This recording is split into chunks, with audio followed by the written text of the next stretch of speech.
The highly anticipated BRICS Summit 2023 proceeded with a 5-day trade fair at Gallagher Convention Centre in Midrand, South Africa.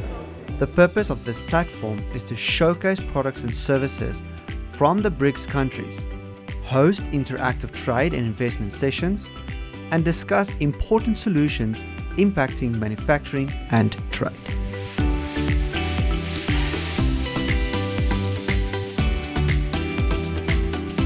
South African Minister of Trade, Industry and Competition, Ibrahim Patel, opened the trade fair with some welcoming remarks.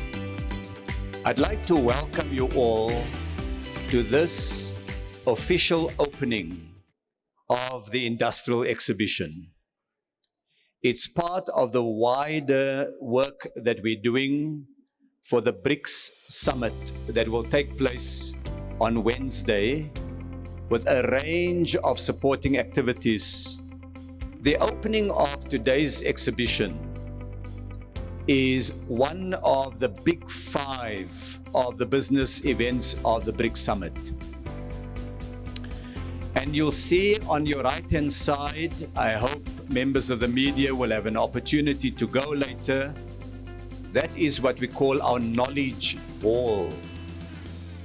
That knowledge wall is about ideas.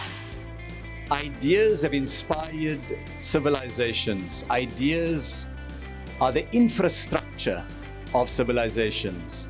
And so in that knowledge wall, there will be a number of discussions. As we meet here, there are discussions and breakaways taking place there. And here on my left-hand side is the product wall. Products have sustained human beings throughout history. And in this product wall, you'll see a number of products. You'll see cars and taxis and buses and three-wheelers that are made here on the African continent. You'll see food and beverages consumed here and consumed right across the world that are grown here on African soil.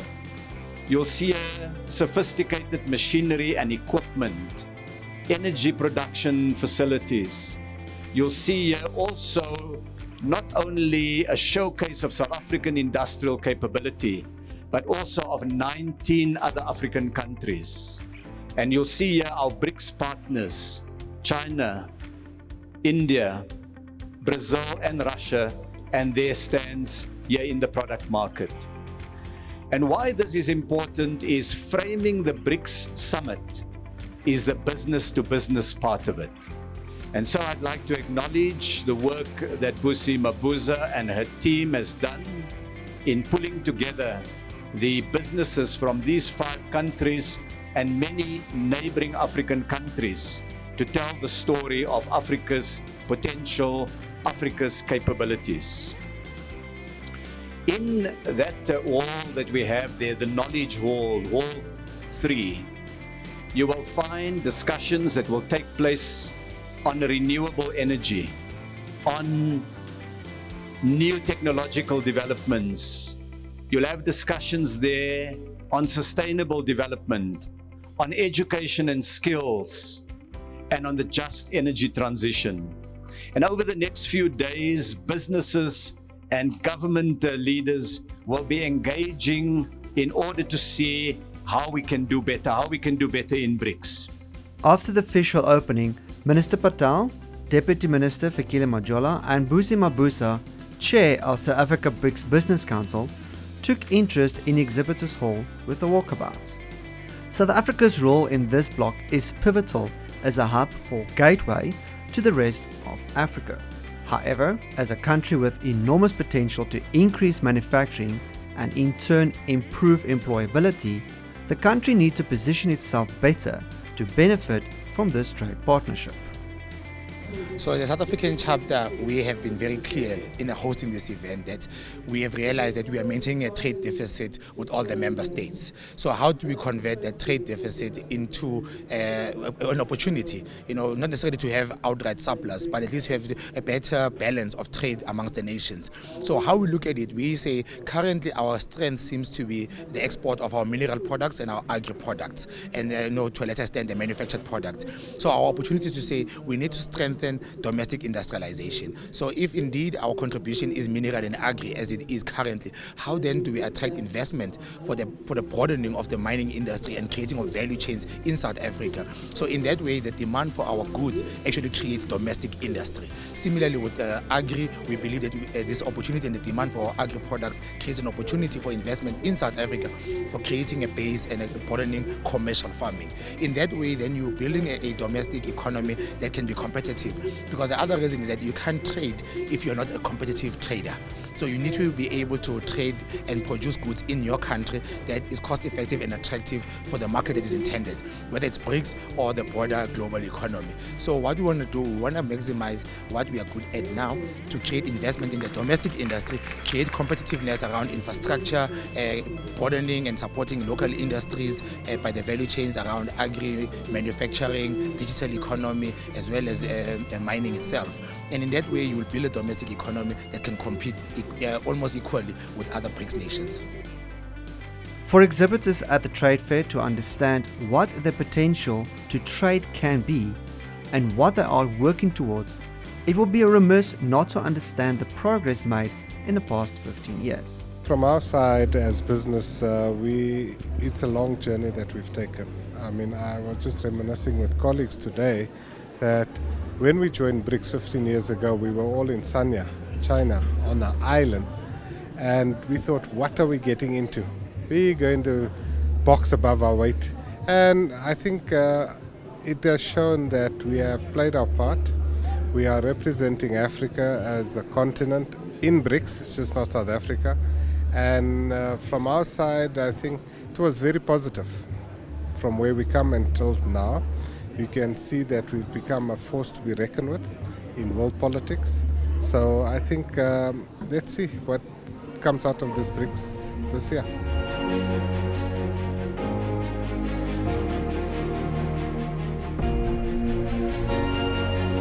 One of the reasons why we're here at this expo is to support small to medium enterprises that are operating in our province.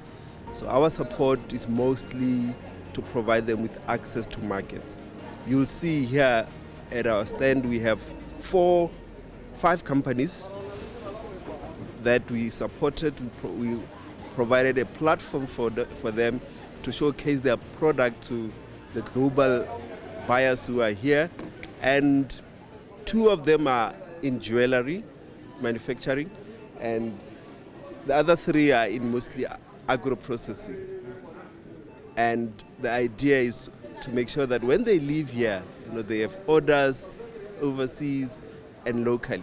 So because we are a manufacturing company, I'd say we would like to connect with any potential or local suppliers. And I'd say another thing would be sort of seeing what's out there in the e-commerce space that we can sort of penetrate. Our purpose here at BRICS Expo is to showcase that we do have local production and we have the capacity and the capability. We do have certain hurdles when it comes to regulatory aspects and also the demand, trying to get into the private and the public hospital groups. We're trying to build the confidence in the South African brand or the South African products on the quality side. Our purpose here is to enable people to realize that we do have a local manufacturing facilities in South Africa. We are here to really interact with people from around the BRICS region. Let them touch our product, feel our product, go home with our product. And after that, hopefully grow it onto an online platform as well, because we're in a global world and the creativity that we create in South Africa and Africa as a whole should be enjoyed, especially by the BRICS regions, because we have so many synergies with one another. I think it's great that we can be in one place and just experiment and touch and experience our products. Obviously, we'd like to grow Africa, but with this BRICS conference, is it getting to with the other BRICS nations and also exporting into the countries. We've got a very specialized and unique system here that not many people are able to do, and I think it would not only benefit the communities, but also the developing countries as well.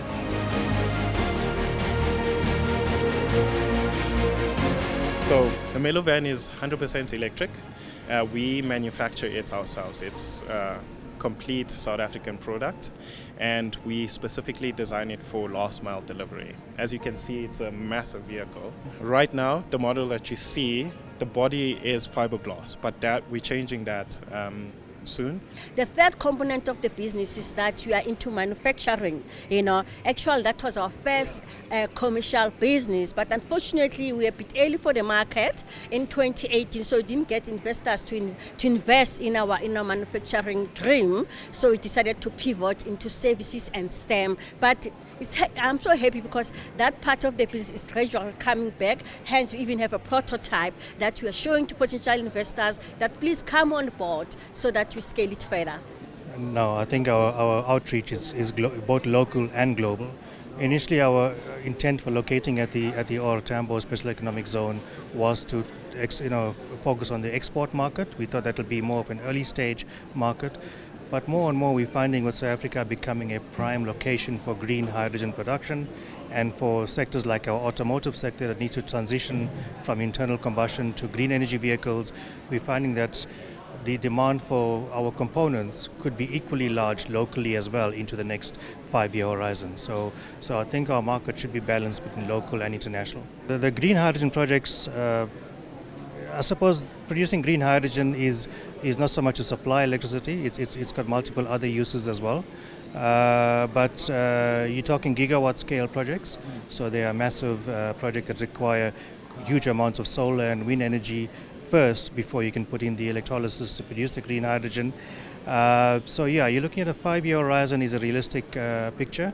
Having said that, I don't think we can wait 5 years to get hydrogen into the value chain in South Africa, which is why intermediate hydrogen like what we have, industrial hydrogen that's green to the extent that it's powered by solar energy, gives you the very early stage opportunity to roll out hydrogen refueling stations and vehicles now. So we have an intermediate strategy and a long-term strategy, and I think you can't wait for hydrogen to be visible 5 years down the line. It needs to be visible now, so that's why it has to be a coordinated strategy. But first of all, what we're looking at here is a typical example of a field hospital that goes out into remote areas. We've typically designed this going to Africa, but it's obviously we can sell into Europe and across all continents. So typically this is an example of a level 2 field hospital. Obviously we do level 1 and level 2, and it's all to the UN standards. Level 3 would be brick and mortar, would be typically a big hospital. A level 2 would have the facilities to do surgeries, women in labour, so births, and obviously it has a mortuary. We can design the camps up to any number it's designed to be. Typically we did camps during the COVID system. We managed to put up a 200-person camp within 3 weeks in Guinea. So typically this would be redeployable. So obviously it's not a permanent structure, but it would then be deployed to a different facility. Obviously it can be used as a permanent structure. We can integrate hard-walled and soft-walled structures together, called a hybrid solution as well.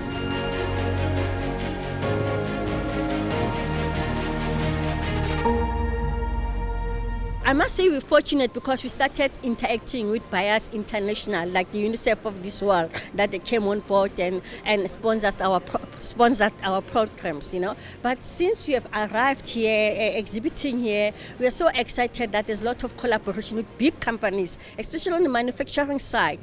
There's a company called Milco. We are engaging on how they can support us in scaling our drone business in manufacturing, And what is also exciting that But from the BRICS side, we have a company from Russia that are building these educational tools for STEM workshop, so we are talking at collaboration as well. Of course, my Chinese, because I learned drone technology when I was there in China in 2018. I spent 6 months where they were training me on how to do commercialization, manufacturing with drone technology. So we are engaged in such partners. So it's such golden opportunities for us, Well, we are all about that experience and that meeting of the chance meeting of the customer and the product. That's what we've always been about. So with this, it's all about meeting all the different people who can, by chance, experience what we do and fall in love with it and take it further and purchase it and take it back home.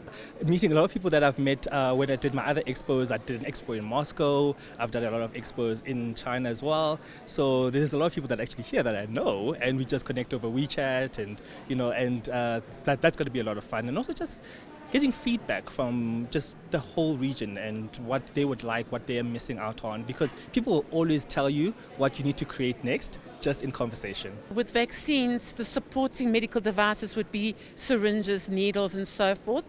We saw a lot of activity on the masks and on the COVID test kit side and nasal pharyngeal swabs type of products. So that then showcased that we do have ability in South Africa to do local production. But you've got other products like IV lines. We've got manufacturers of IV lines, wound dressings, IV, your IV wound dressings and so forth. So I think for BRICS, what we would like to do is look at technology transfers and possible skills exchange so that we can develop the skills base in South Africa to enable production and therefore create jobs. I think so far the most important thing that we have gained are collaborations, because we manufacture raw materials that are used in diagnostics, in research. So important thing is about how do we link our raw materials with high tech and ensuring that we can be able to scale up. So those conversations are ongoing. Most importantly, it's not just that we need to have tech transfer into Africa. We are talking about transferring our own technologies to other BRICS member countries, including other partners across the continent. The experience has been good. We've been able to connect with a few smaller businesses that are, we're considering implementing solar on our electric vehicle, and we have a few solar guys here, and I'd say that has been a good experience. There's a lot of interest. People see the potential that our vehicle has for delivery, and there's definitely a lot of interest. So the interaction, we've had a lot of interest from the nations hosting here, stands on here. We'd like a little bit more interaction from the public, which hopefully should come through today. But generally from the DTI and the ministers, we had the Deputy Minister in yesterday, who was very, very intrigued. Also, we had interaction. They were so very interested in us, they gave us a call yesterday afternoon, very interested in our field facilities, medical field facilities. So they are definitely here to support us, and we really appreciate of that. I think it's been a very, very good opportunity, a very good networking opportunity with all the international delegations. The thing about the green energy industry and hydrogen in particular, it requires a concerted, coordinated effort among the various players in South Africa, but also coordinating with the international markets to make this a reality. It's very much in its formative stages. So for us as a country to accelerate into this opportunity and help re-industrialize our economy based on it, we really need to work collaboratively with other players, both in country and internationally. And I think this forums of this type gives you the opportunity now to broaden your scope, to start to extend your offering to other countries and get more visibility. From that perspective, it's been very, very useful. Over the past 3 days, we've been having visitors coming and engaging with our SMEs and exchanging contacts, and hopefully they will make the deals happen, because we are only providing a platform. At the end of the day, it depends on the business owners to take the deal to the next level. But we hope that they will be able to close some deals and increase their sales and make sure that their businesses become sustainable. So we have had quite a bit of interest. So we've got a few from are just other African countries. We've also seen a few from overseas, other delegates and so on that are interested in the concept and the solutions we have provide.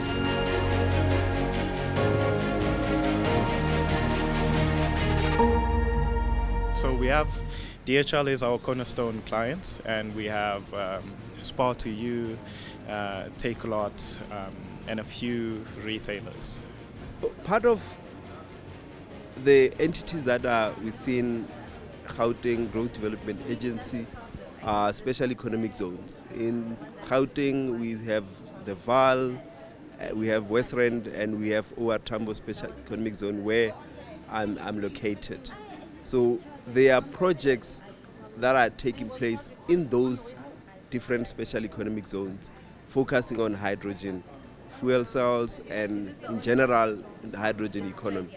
We have seen Isondo here, so they are part of investors at our Tambo Special Economic Zone. So they will be manufacturing components that go into batteries, hydrogen fuel cells in particular. It's the prime reason for us locating at the OR Tambo Special Economic Zone. Look, it's a brilliant little SEZ. It's not a big SEZ, but its location cannot be better placed alongside the main runway at the airport. So for companies like us that's dealing in precious metals, catalysts, and precious metal technologies, beneficiating our metals into value-added products, we can basically get metal from the vault at the airport, across the runway into our plant, and then the final product from our plant across the runway onto a plane. In that way, we cut out a very, very extensive logistical and costly logistical pipeline, and it benefits us tremendously from that perspective. Obviously, the incentives also help as well. Yeah, the opportunity that were brought by COVID to us to think out of the box. We thought how could we use this drone technology that we have to be helpful during COVID, you know. So what happened then, we took the drone that we bought from China and customized it to make announcement, you know. So the place that was chosen was in Tzaneen, you know. So the drone was used to make announcement to the people in Tzaneen that please be careful, observe the COVID protocol, stay away from each other, keep the normal distance and all of that. So it was quite impactful. And I must say that I was so fortunate that the person, Mr. Jack Shulubana, who was one of the members pushing that idea, came and joined us. So it was a great transition from us into drone technology in manufacturing and him coming with those ideas, you know, and we continue to use it, you know. The only thing that where we pivot a bit, now we are using for disaster management. On the other hand, we are very passionate about CSR project where we give back, of course, with our partners. Since we are a startup, it's important that we partner with people that can make our program on 4R sustainable. So we offer 4R training to rural kids, thanks to UNICEF that have invested on that part of the business, you know, where we expose 4R to unemployed youth and also kids that are based in the rural areas.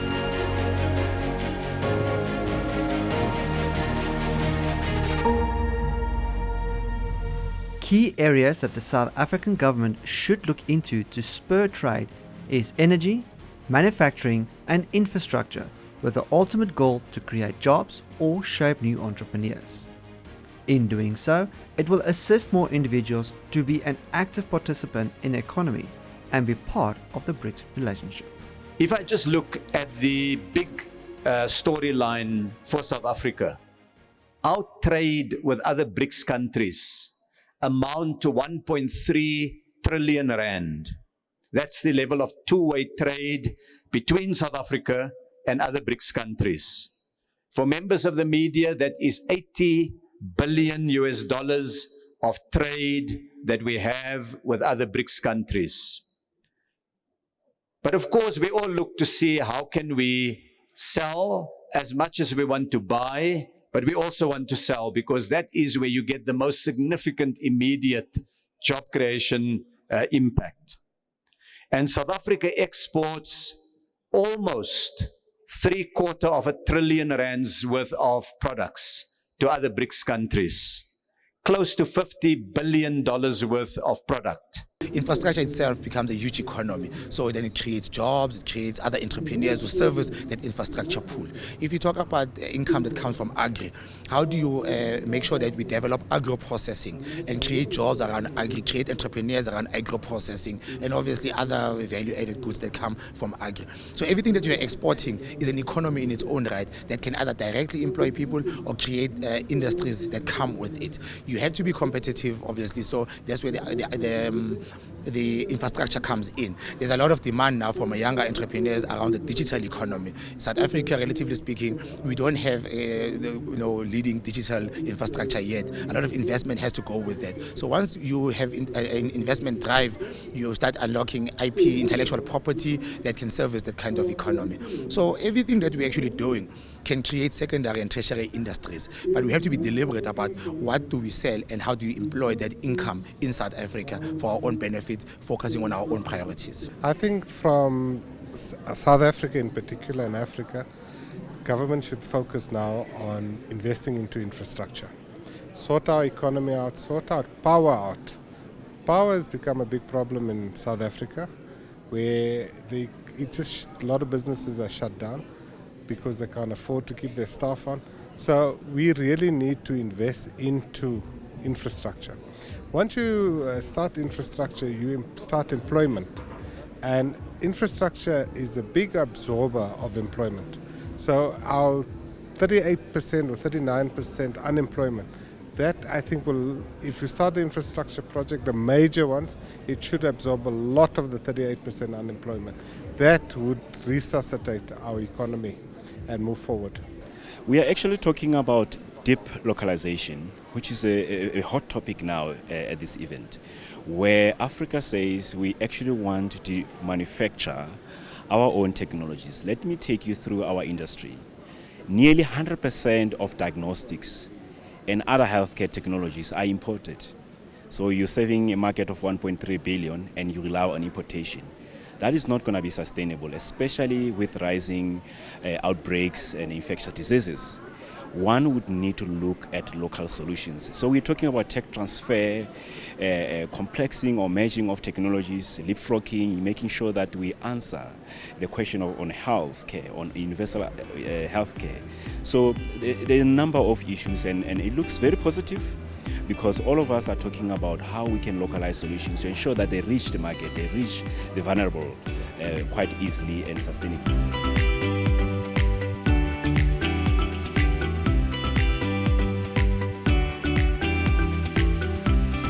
Engaging conversations, recognizing the challenges and opportunities to trade and invest, and allowing this platform to do this is one step closer to boost economic activities and at the end, create an employable future.